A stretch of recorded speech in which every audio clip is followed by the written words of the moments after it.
काल घडलेल्या गौरी साबळे हल्ला प्रकरणात आता एक मोठी आणि धक्कादायक घडामोड समोर आली आहे।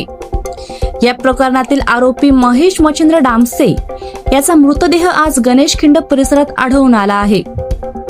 प्राथमिक माहितीनुसार त्याने गळफास घेऊन आत्महत्या केल्याचा संशय व्यक्त करण्यात येत आहे। आपण पाहत आहात आज 24 तास आणि आम्ही तुम्हाला या घटनेबाबतची सविस्तर माहिती देत आहोत। 24 वर्षाचा महेश मच्छिंद्र डामसे हा काल सकाळी जुन्नर तालुक्यातील बारव येथे असलेल्या मुलींच्या शासकीय वसतिगृहात गेला होता। याच ठिकाणी त्याने गौरी साबळे या तरुणीवर कोयता आणि लोखंडी रॉडच्या सहाय्याने अत्यंत भीषण हल्ला केला। या हल्ल्यात गौरीच्या डोक्यावर, चेहऱ्यावर आणि हातांवर अनेक वार करण्यात आले होते। हल्ला इतका गंभीर होता की तिची प्रकृती अत्यंत चिंताजनक बनली। घटनेनंतर तिला तातडीने शासकीय रुग्णालयात दाखल करण्यात आले होते।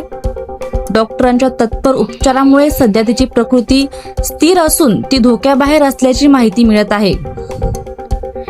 वेळेवर उपचार मिळाल्यामुळे तिचे प्राण वाचवण्यात यश आले आहे। दरम्यान या घटनेनंतर आरोपी महेश डामसे घटनास्थळावरून फरार झाला होता। त्याचा शोध घेण्यासाठी पोलिसांनी मोठ्या प्रमाणावर तपास मोहीम सुरू केली होती। आरोपीचा मोबाईल फोन बंद असल्यामुळे पोलिसांना त्याचा माग काढणे काहीसे कठीण ठरत होते। तपासादरम्यान पोलिसांनी परिसरातील सीसीटीव्ही फुटेज तपासले।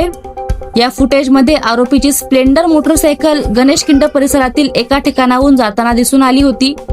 मात्र त्यानंतर त्या मोटरसायकलचा पुढील हालचालींचा माग सापडत नव्हता। त्यामुळे पोलिसांना संशय आला की आरोपी या परिसरातच कुठेतरी लपला असावा। त्यानंतर पोलिसांनी गणेशखिंड परिसरातील डोंगराळ भागात मोठ्या प्रमाणावर शोध मोहीम सुरू केली। जवळपास 5 ते 6 किलोमीटरचा परिसर पायी चालत तपासण्यात आला। या शोध मोहिमेदरम्यान एका ठिकाणी मोटरसायकलचे टायर मार्क्स दिसून आले।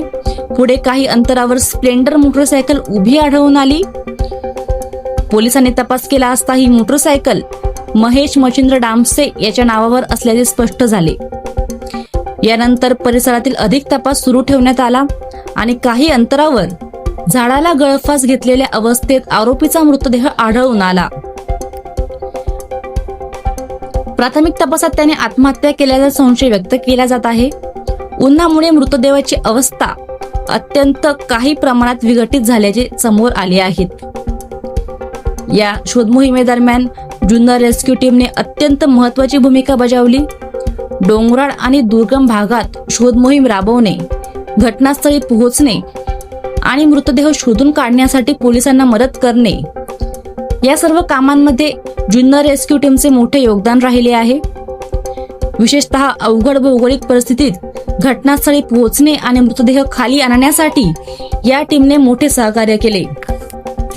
घटनास्थळी पोलिसांसह जुन्नर रेस्क्यू टीम, स्थानिक पथक आणि अँब्युलन्स दाखल झाली होती। मृतदेह ताब्यात घेऊन पुढील तपासासाठी प्रक्रिया सुरू करण्यात आली। दरम्यान घटनास्थळी फॉरेन्सिक पथकाला देखील पाचारण करण्यात आले असून या संपूर्ण प्रकाराचा सखोल अभ्यास सध्या पोलिसांकडून सुरू आहे।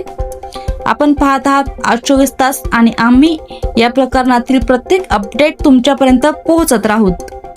धन्यवाद।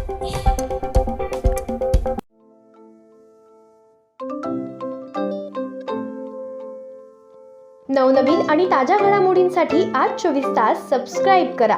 त्याचबरोबर बेल आयकॉनवर क्लिक करा आणि मिळवा आमच्या बातम्यांच्या नोटिफिकेशन्स। तसेच आज 24 तासची प्रत्येक बातमी आपल्याला कशी वाटली हे कळवा, लाईक करून, कमेंट करून आणि आमच्या बातम्या शेअर सुद्धा करा।